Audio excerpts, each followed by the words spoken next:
Eu voltei para passar as férias de primavera em casa e encontrei um cartaz de vendido na porta e minhas coisas jogadas no quintal em caixas. Meu pai apenas murmurou: "Segue sua vida." Cortei todos os laços. Um ano depois, recebo 30 ligações em um dia. Era meu pai. Meu nome é Lucas Andrade. Tenho 22 anos. Durante anos eu sonhei com o dia em que voltaria para casa, depois de tanto tempo dedicado aos estudos em outra cidade. As férias de primavera eram um momento perfeito. A saudade apertava no peito como uma âncora, e tudo o que eu queria era reencontrar meu lar, ouvir o ranger familiar da porta, sentir o cheiro da comida da minha madrasta, que, apesar de não ser muito afetuosa, preparava refeições excelentes. No entanto, nada poderia ter me preparado para o que encontrei. A rua parecia a mesma de sempre, as árvores alinhadas, o vento morno de início de outono balançando as folhas secas. Meu coração batia rápido de emoção enquanto o táxi desacelerava diante da casa. Mas foi então que notei algo estranho. Um grande cartaz vermelho pregado na porta com letras garrafais que anunciavam "Vendido". Meu estômago revirou. Por um instante, pensei que era um engano, talvez um erro da imobiliária.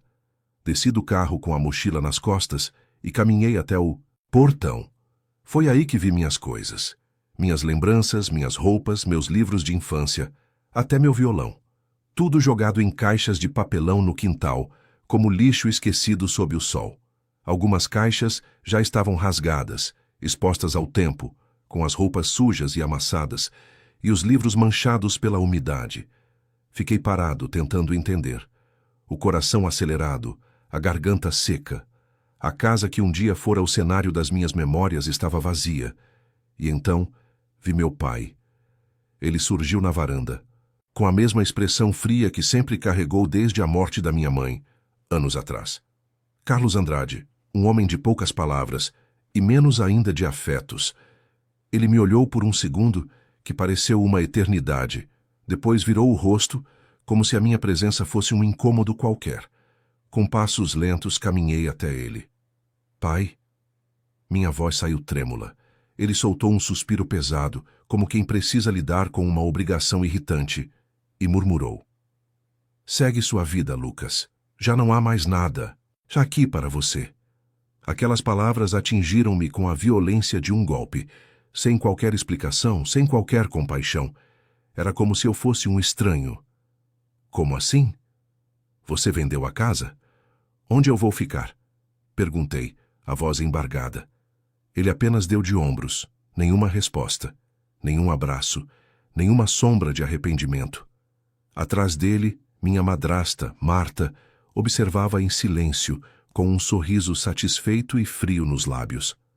Ela nunca escondeu que me considerava um estorvo, um lembrete, incômodo de uma vida anterior que ela preferia apagar. Por um momento, pensei em implorar, em buscar algum vestígio de humanidade naquele olhar vazio do meu pai. Mas não havia mais nada ali, só indiferença. Eu estava sozinho.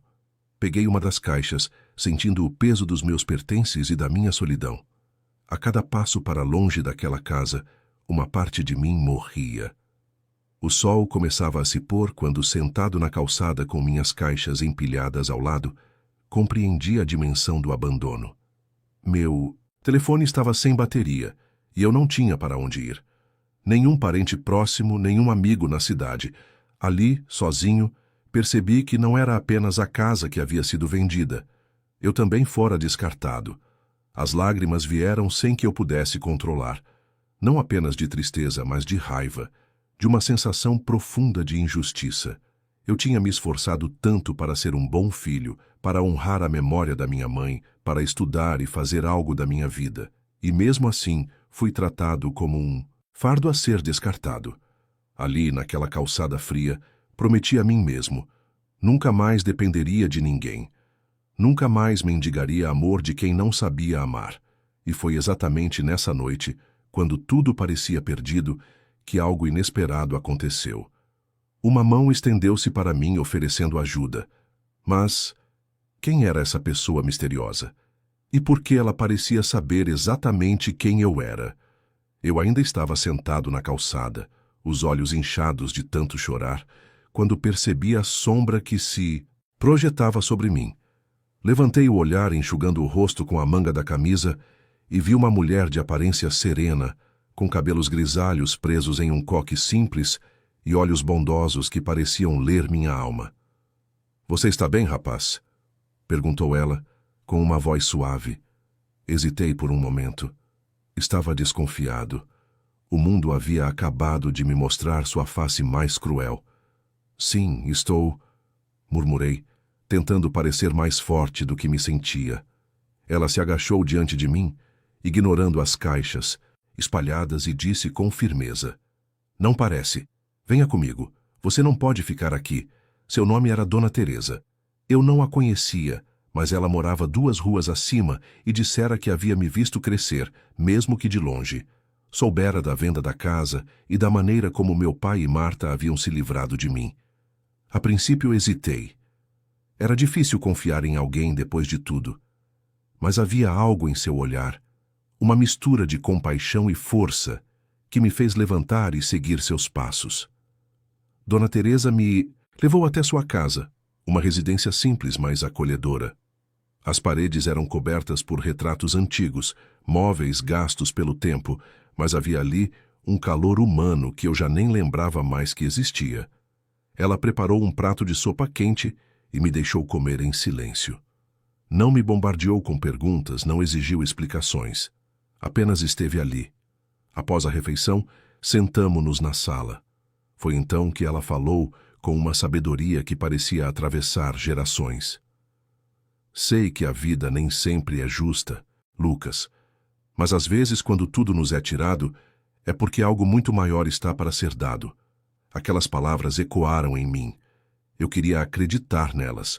Precisava acreditar.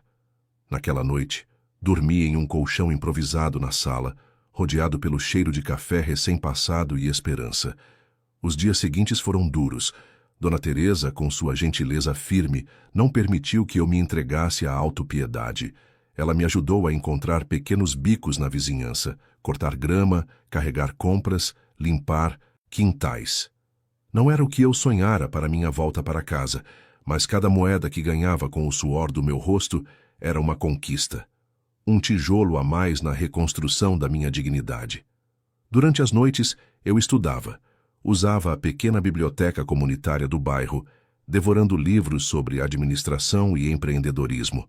Algo dentro de mim dizia que eu precisava ser mais, muito mais, do que a vida que meu pai e Marta haviam planejado para mim.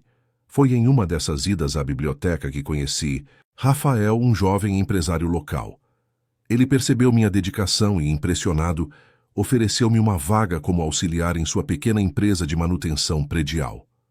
O trabalho era árduo, mas eu estava determinado a aprender. Rafael tornou-se um verdadeiro mentor, ensinando-me não apenas sobre o ofício, mas sobre integridade, esforço e liderança. Meses se passaram. Eu já conseguia alugar um pequeno quarto, já podia comprar minhas próprias roupas, já não era mais o garoto abandonado na calçada. Eu estava, finalmente, me tornando um homem independente. Ainda assim, havia noites em que a lembrança da rejeição me assombrava. Por quê? O que eu havia feito para merecer tanto desprezo? Mas cada vez que esses pensamentos surgiam, eu me lembrava das palavras de Dona Teresa. Às vezes, quando tudo nos é tirado, é porque algo muito maior está para ser dado. A vida, silenciosamente, começava a devolver o que fora tirado de mim. Foi então que, exatamente 1 ano após aquele dia fatídico, algo estranho aconteceu. Meu celular, que raramente tocava fora do horário de trabalho, começou a vibrar de maneira incessante.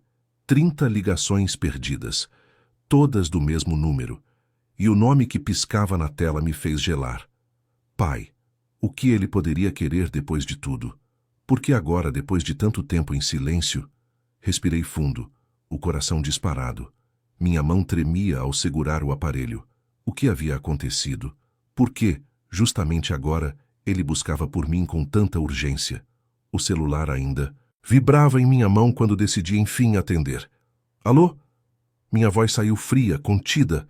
Do outro lado, um silêncio denso, cortado apenas pela respiração pesada de meu pai. Lucas. A voz dele soou fraca, quebrada. Fiquei em silêncio. Esperei. Durante anos eu desejei ouvir arrependimento em seu tom. Agora que finalmente acontecia, era como se eu já não soubesse se queria escutar. Por favor, ele insistiu. Eu preciso de você. Essas palavras que um dia teriam incendiado minha esperança, agora apenas me deixavam desconfiado. Precisa? Repeti, tentando conter a amargura que ameaçava transbordar. Houve uma pausa longa e então ele desabou. Estou doente, Lucas. Muito doente. Marta me abandonou. Não tenho mais ninguém. O que ele dizia era grave, mas confesso. Naquele instante, minha mente se encheu de imagens do passado. Meu pai me olhando com indiferença, suas palavras frias me expulsando da casa que deveria ser meu lar. Meu coração pesava entre duas forças, a compaixão e a memória da dor. Onde o senhor estava? Perguntei por fim. Ele passou o endereço de um bairro afastado e simples, um lar de idosos público, conhecido por receber aqueles que não tinham família ou recursos. Peguei o ônibus no início da tarde, o estômago revirado de ansiedade. Cada rua que deixava para trás parecia um capítulo encerrado da minha vida, mas também uma ferida que ainda doía. Quando desci, o cenário era desolador. Um prédio de paredes descascadas, jardim descuidado, o cheiro de mofo misturado ao desinfetante. Fui conduzido por uma enfermeira até o quarto onde meu pai estava. Ele jazia em uma cama simples, coberto por um cobertor ralo. Parecia ter envelhecido 20 anos em apenas um.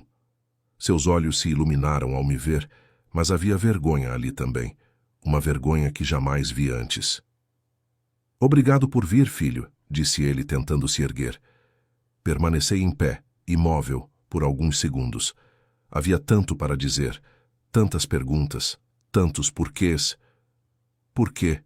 Foi tudo o que consegui perguntar. Ele suspirou, fechando os olhos como se buscasse forças dentro de si. Eu fui um covarde, Lucas. Depois que sua mãe morreu, eu me perdi. Marta me fez acreditar que você era um peso, que eu deveria recomeçar a vida sem lembranças. E eu fui fraco. As palavras dele cortaram meu peito como lâminas afiadas. Vendi a casa porque Marta queria o dinheiro. Ela dizia que seria melhor para nós dois. Eu aceitei, achando que estava fazendo o certo para mim. Não, pensei em você. Não pensei em nada além da dor que queria enterrar. Ele tossiu e a enfermeira se aproximou rapidamente para lhe oferecer um copo de água. Eu o observei, dividido entre a raiva e a compaixão. Agora ela se foi. Ele continuou, a voz embargada. Levou tudo. O dinheiro, a casa, e me deixou assim. Um silêncio desconfortável pairou no quarto. Eu não sabia o que dizer. Parte de mim desejava vê-lo sofrer como eu sofrera. Outra parte, talvez a mais pura, sentia a pena daquele homem quebrado. E o que espera de mim agora? Perguntei com a voz baixa. Apenas que... Ele hesitou, os olhos marejados. Que me perdoe. Essas palavras que soaram tão simples eram, na verdade, as mais difíceis de serem pronunciadas e as mais difíceis de serem aceitas. Deixei o quarto e caminhei pelo corredor do asilo, as paredes impregnadas com o cheiro da velhice e do abandono.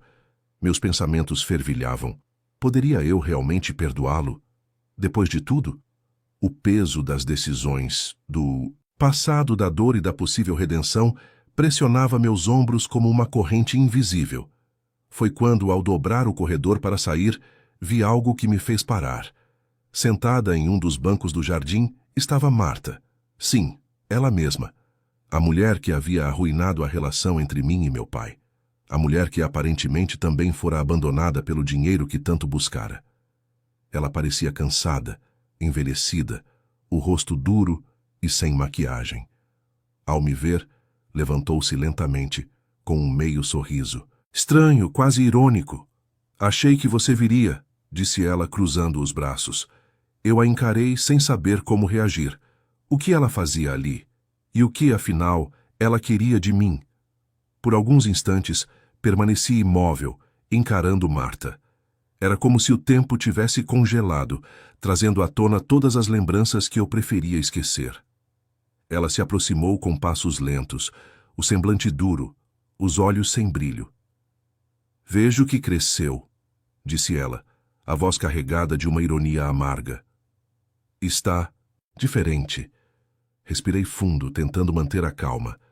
O que está fazendo aqui? Perguntei sem esconder a dureza em meu tom. Marta soltou uma risada seca. Vim garantir que você não se esqueça do que é. Um ingrato, como o pai. Senti o sangue ferver nas veias, mas mantive o controle. Eu não sou como vocês, respondi firme. Ela arqueou as sobrancelhas, como se divertisse-se com minha resposta. Acha mesmo que ele mudou? Que agora, doente e pobre, ele se tornou alguém digno da sua compaixão? Seus olhos penetravam nos meus, desafiadores. Ele só está arrependido porque perdeu tudo, Lucas. E agora quer usar o último recurso que lhe resta. A sua culpa. As palavras dela eram venenosas, e eu sabia disso, mas ainda assim atingiam pontos sensíveis da minha alma. Eu já questionara isso sozinho, em silêncio. Será que o arrependimento de meu pai era genuíno? Ou apenas medo da solidão? Marta deu um passo à frente e abaixou o tom de voz. Você acha que ele te expulsou? Sozinho, disse quase sussurrando. A decisão foi dele, não minha. Eu apenas dei o empurrão que ele já desejava. Aquelas palavras perfuraram meu peito como punhais invisíveis. Todo esse tempo, eu culpara Marta por tudo. Agora, ela insinuava que a escolha fora de fato dele. Quer saber o que ele fez com o dinheiro da venda da casa? Continuou ela sorrindo de forma amarga. Gastou tudo tentando apagar as memórias da sua mãe. Viagens, festas, investimentos falidos. Tudo para fugir da culpa. Senti as pernas fraquejarem. Meu pai, que sempre usara o luto como desculpa para sua frieza, havia, na verdade, tentado enterrar seu passado de maneira egoísta e irresponsável. Marta se afastou, cruzando os braços. Ele não mudou, Lucas. Só perdeu. E agora vê em você a última tábua de salvação. Por um momento deixei que a raiva falasse mais alto. E você? Questionei, a voz embargada. O que quer de mim? Ela deu de ombros. Nada. Só achei que merecia saber a verdade antes de jogar, fora o pouco que construiu. Marta se virou para ir embora, mas lançou uma última frase por cima do ombro. Lembre-se, quem volta para buscar o passado, muitas vezes perde o futuro. E então, desapareceu pelos corredores sombrios do asilo. Fiquei parado, absorvendo cada palavra, cada revelação. Dentro de mim, travava-se uma batalha feroz. A criança que ansiava por um pai amoroso contra o homem que sabia que, às vezes, a melhor forma de vencer é seguir adiante sem olhar para trás. Voltei ao quarto onde meu pai estava. Ele adormecera, a respiração pesada, o rosto envelhecido pelos anos de erros e arrependimentos. Sentei-me em uma cadeira ao lado da cama e o observei por longos minutos. Em seu sono inquieto, ele parecia murmurar meu nome, como se, mesmo inconsciente, buscasse redenção. Fechei os olhos e respirei fundo. Dona Teresa dizia que perdoar não era esquecer, mas libertar-se da dor. Eu não sabia se estava pronto para perdoá-lo, mas sabia que, de uma forma ou de outra, precisava fazer uma escolha. Na manhã seguinte, ao acordar, encontrei um envelope sobre a mesa de cabeceira. Era antigo, amarelado, com meu nome escrito à mão. Dentro, havia uma carta. A letra tremida era dele. E o que estava escrito ali tinha o poder de mudar tudo o que eu pensava sobre o passado e sobre mim mesmo. Minhas mãos tremiam levemente enquanto segurava o envelope envelhecido. Respirei fundo e, com cuidado, rompi o lacre. A carta começava de maneira simples, quase seca. Lucas, se estiver lendo isso, é porque, de alguma forma, a vida me deu uma última oportunidade de falar com você.